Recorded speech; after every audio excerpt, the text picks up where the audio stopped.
Hello and welcome to Nagaland TV. You are watching Nltv News Now. I'll read the headlines for you first. PM Modi is scheduled to visit Uttar Pradesh on Monday to inaugurate 9 medical colleges in Uttar Pradesh. He will also inaugurate various development projects worth more than rupees 5,200 crore for Varanasi.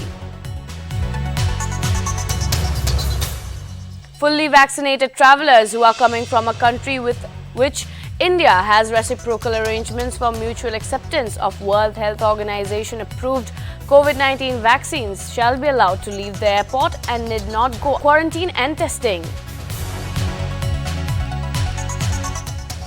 Ananya Pandey has been summoned by the Narcotics Control Bureau on Monday for the third round of questioning in connection with the Mumbai drugs on cruise case.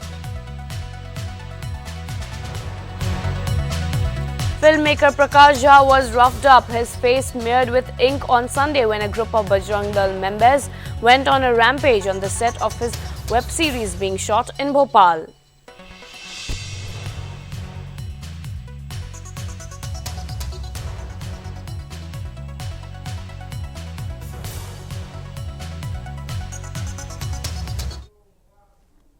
And now I'll read the news in detail. With the Durga Puja celebrations behind, Hindu Seva Samiti Dimapur had called upon all Puja committees to celebrate Vijaya Sammelan on 24th October, that is on Sunday. The program was held to celebrate all the Puja committees' hard work during the Durga Puja celebrations. The celebration also saw Hindu Seva Samiti handing out awards under categories like Best Theme, Best Puja Atmosphere, Best Discipline and so on. The chief guest for the program was Srimati K. M. Munesh IPS, DCP Zone 2, Dimapur. During this pandemic, the situation was not good, but people has shown discipline. And if people are showing discipline and they are following SOPs related to COVID, so that's good. We can we can organize some events. But if they are not following, so we will not allow them. And it's good that they are following, and some events can be organized with due regulations and rules. Thank you. See, today we are celebrating the Vijay Sammelan. As we know that Hindu Seva Samiti, we have monitoring all the Puja committee of Dimapur districts. So now the Puja is over, and now we have called all the Puja committee in one platform, and today we will also award for the best idol, best discipline during the puja, and there are some certain awards that we are going to announce today. And in this way we are also celebrate that our hard work we have done during the pujas, and now it was so success. So we have called all the puja committee, and we are going to celebrate our success today along with all the puja committees. Bollywood actor Ananya Pandey has been summoned by the Narcotics Control Bureau on Monday for the third round of questioning in connection with the Mumbai drugs on cruise case. Ananya was questioned by the agency on Friday for over 4 hours.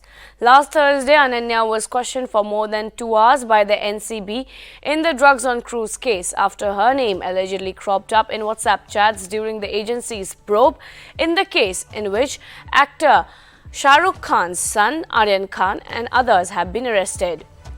The NCB raided Ananya's house in Mumbai's Bandra before sending her a summon to appear before it later in the day to record her statement. The NCB officials seized her laptop and mobile phone during the raid.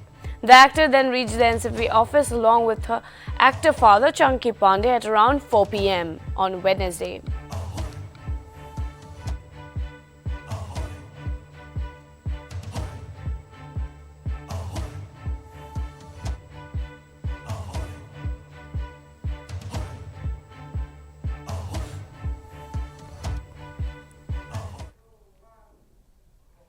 Filmmaker Prakash Jha was roughed up, his face smeared with ink on Sunday when a group of Bajrang Dal members went on a rampage on the set of his web series being shot in Bhopal.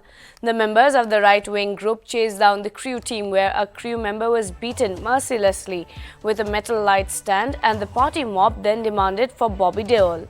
The members of the right-wing group said that Prakash Jha's web series Ashram starring Bobby Deol was an assault on Hinduism and they will not allow its filming till the title was changed. To this, Mr. Jha has assured to change the name of the series. A senior police officer said that action will be taken against those who disrupted the shooting and vandalized the property, though the team has not pressed any charges.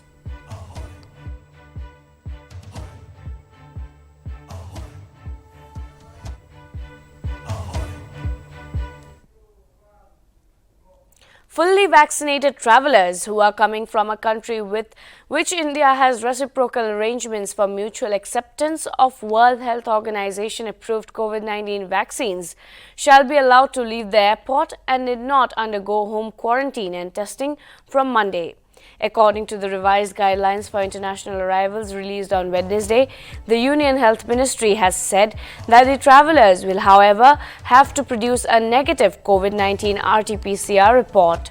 These guidelines for international arrivals supersede all others issued on and after February 17 this year.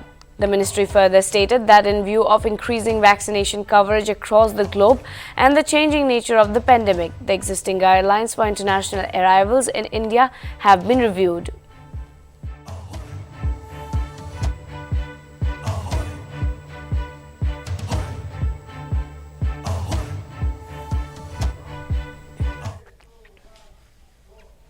Prime Minister Narendra Modi is scheduled to visit Uttar Pradesh on Monday. According to the Prime Minister's office, at around 10:30 am in Siddharthnagar, PM Modi will inaugurate 9 medical colleges in Uttar Pradesh. The PMO said that subsequently at around 1:15 pm in Varanasi, PM will launch Pradhan Mantri Atmanirbhar Swasth Bharat Yojana. He will also inaugurate various development projects worth more than Rs 5,200 crore for Varanasi. According to the official release, Prime Minister Atmanirbhar Swasth Bharat Yojana will be one of the largest pan-India scheme for strengthening healthcare infrastructure across the country. It will be in addition to the National Health Mission.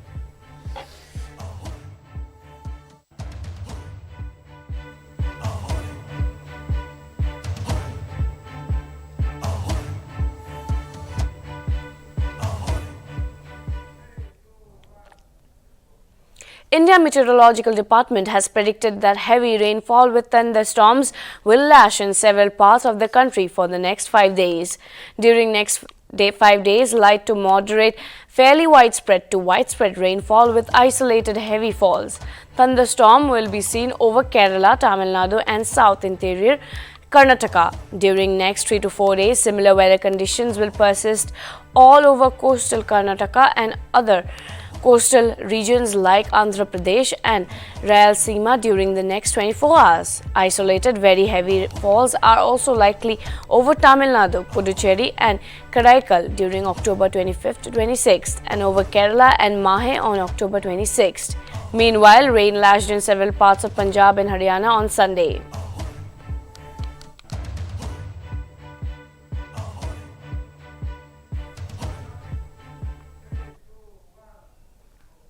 A witness of the Narcotics Control Bureau in the case against megastar Shah Rukh Khan's son, Aryan Khan, has made shocking claims about collusion and payoffs against the agency's senior officers Sameer Wankhede and KP Kosavi. They are the alleged private investigators whose selfie with Aryan Khan went viral. Mr. Wankhede has denied any wrongdoing, saying he would give a fitting reply in an affidavit. Prabhakar Sale, who claims to be a personal bodyguard to KP Gosavi, claimed he heard of a 18 crore deal between KP Gosavi and one Sam D'Souza, of which 8 crore was to be paid to Sameer Wankhede. He also said he had received the cash from KP Gosavi and handed it over to Sam D'Souza. The man, who is also named as a witness in a press release by the agency issued on October 6th, alleged that Mr. Gosavi had gone missing. He said he feared for his life and liberty, which is why he filed the affidavit.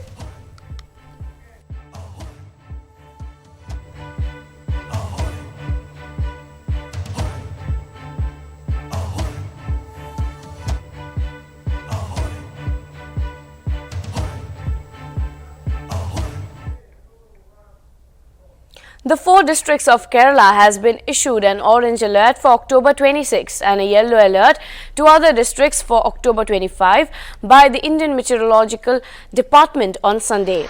The orange alert denotes rainfall of 6 to 20 cm, while a yellow alert means 6 to 11 cm of heavy rainfalls. The 4 districts are Kollam, Pathanam, Kittam, Kottayam and Idukki. The other districts for which a yellow alert has been issued excludes Kannur and Kasaragod. Widespread rain have been lashing various parts of the state since Sunday, including Kathanam, Kita and Kottayam districts. Meanwhile, Malappuram and Palakkad districts reported heavy rains resulting in many rivers overflowing. However, there are no reports of any loss of life yet. Kerala has witnessed heavy downpour on October 15th and 16th, resulting in widespread damage to life and property.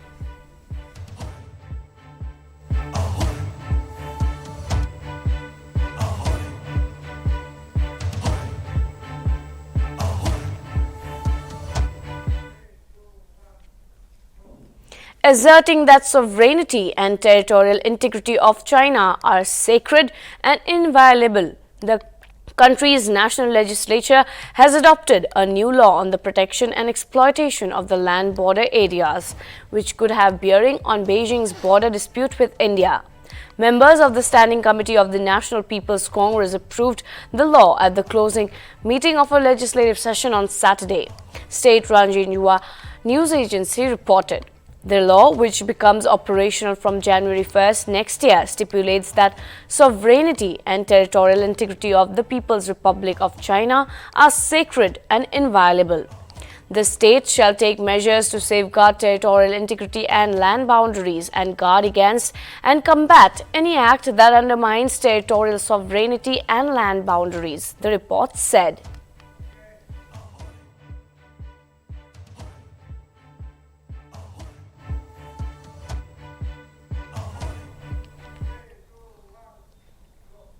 Seven cases of a new COVID variant AY.4, which is a sublineage of the Delta variant, has been detected in Indore. Detected in a genome sequencing report released from National Center of Disease Control. 2 of them are army officers posted in the Mao cantonment, said Indore Chief Medical and Health Officer Dr. B.S. Saitya. The samples were collected in September. The AY.4 variant has been detected in 1 person's samples in Maharashtra. The NCDC report says that this sublineage had caused the COVID surge in Indore district in September. It was a time when cases jumped by 64% over August.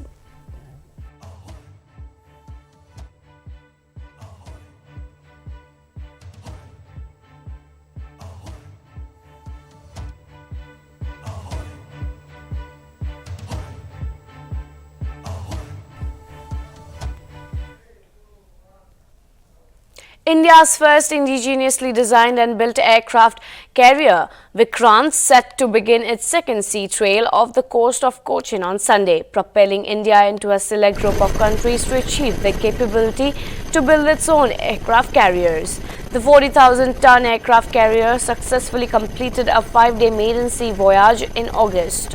The indigenous aircraft carrier is the largest and most complex warship ever to be designed and built in India. This achievement was key for India's quest for Atmanirbhar Bharat and Make in India initiatives. The keel of the 40,000-ton warship was laid in February 2009. The ship has been built by Cochin Shipyard Limited. The basin trials were completed in November 2020. The project cost is estimated at almost 23,000 crore rupees.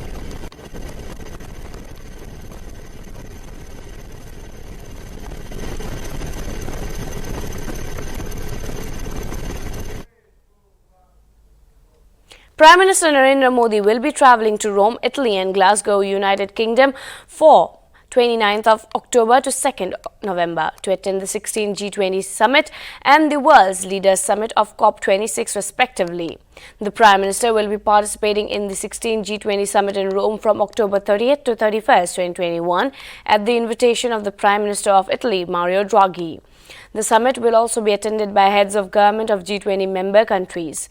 The European Union and others invited countries and international organizations will be the 8th G20 summit that PM would be attending.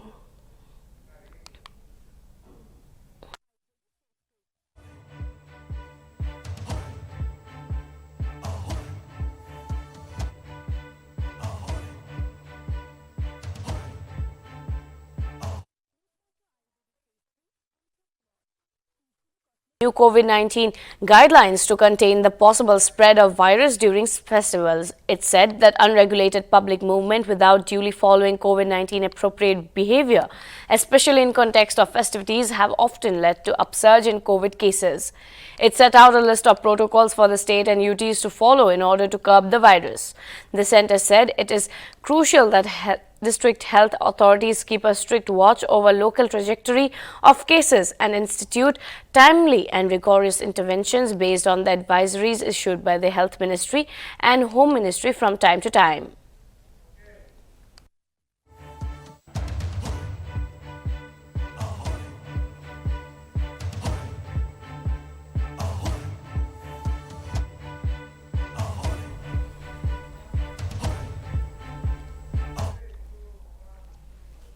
Mohamed Salah continued his scintillating form with a hat-trick and an assist as Liverpool trashed Manchester United 5-0 at Old Trafford on Sunday.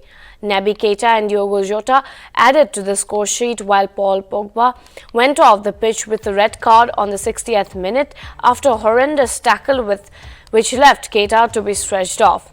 With this handsome win against their arch-rival Liverpool remain the only team unbeaten in the league with just 1 point behind league leaders Chelsea, while Manchester United succumbed to a low 7th position in the table with 8 points adrift from the top.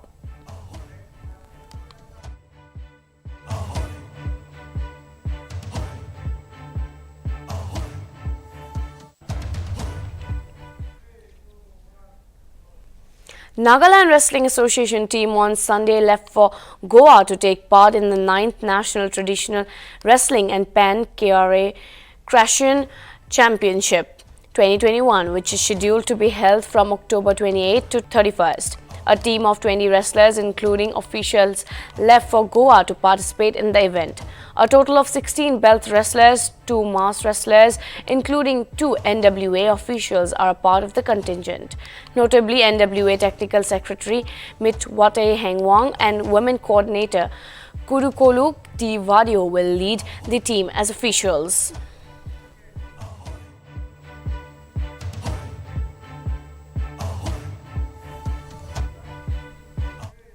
This is Gargi Reka signing off. Keep watching Nagaland TV.